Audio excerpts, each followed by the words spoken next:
Hello everyone and welcome back to Nate the Hoof Guy. Today's video, we're going to tackle probably my second most frequently asked question is what do we do when we have problems on both claws? And that's exactly what we've got going on today. We've got an ulceration starting on this lateral claw, and on the medial claw, we've got a white line issue, which means we can't block this foot. So what are we going to do?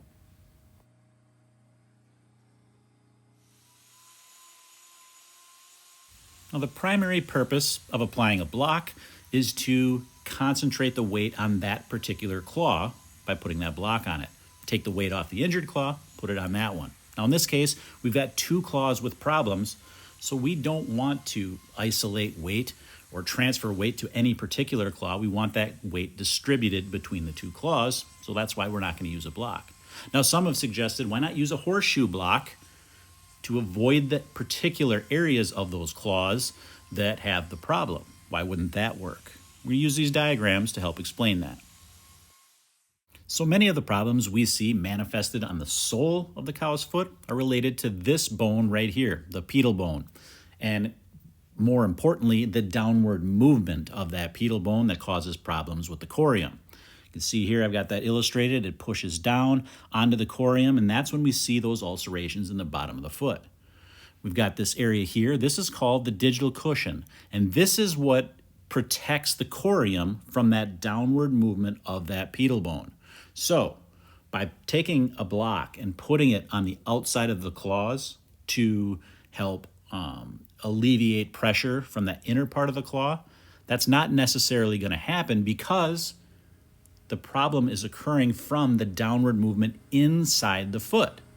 So by doing that, by isolating weight to that outside edge, is not necessarily going to change anything. The only time I would use that type of block is if we had some type of protrusion in the sole and I needed to give that an extra relief as far as height-wise to protect that area. But in this case, I'm able to do that just with modeling. So adding a block is not going to serve any additional function for this particular foot because I'm able to accomplish that relief that I need just by the way that I trim this foot. Now, unlike our feet where the weight actually transfers straight through the bottom of our foot to the ground, it's not exactly how that works with a cow. With a cow, that pedal bone on the inside of the foot is actually attached to the outside wall of that claw inside the foot, and the weight then is transferred down to the pedal bone and then out to that outside wall and then to the ground. So when we have breakdowns with that attachment or with that weight transfer system, that's when we end up with problems happening to the corium because it's not working the way that it should. So, like I said before, the blocking issue, that weight is already being transferred to that outside edge, or it should be. So the only real relief we need to provide here is through the use of this modeling just to prevent, I should say, the ground contact from these particular areas. We'll zoom in here and you'll be able to see the modeling I've done. You can see the problem area on this claw, and you can see there the relief that I've given by modeling this area out. There's no ground contact there. And if we take a look to the side, you can see where the weight's going to be still distributed on this claw where it's supposed to be through that ground contact, but nothing in those particular areas will make contact with the ground, causing any ground irritation.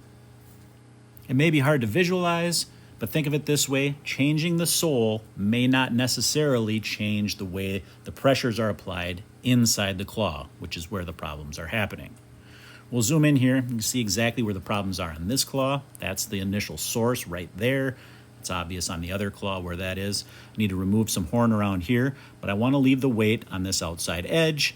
That's where that weight has been transferred. And like I said, it's not that we're trying to transfer weight there. The weight is already there. I'm just using this modeling to prevent any ground force pressure on those particular areas.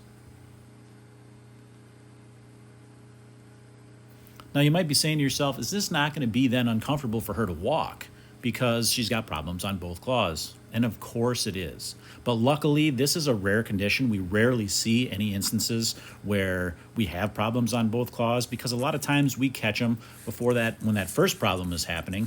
She'll start to show some discomfort then, and we're able to solve these problems before they end up causing problems on the other claw. But wait till the end of the video and we'll show you exactly what we do to try to make this a little more comfortable for cows when it does happen.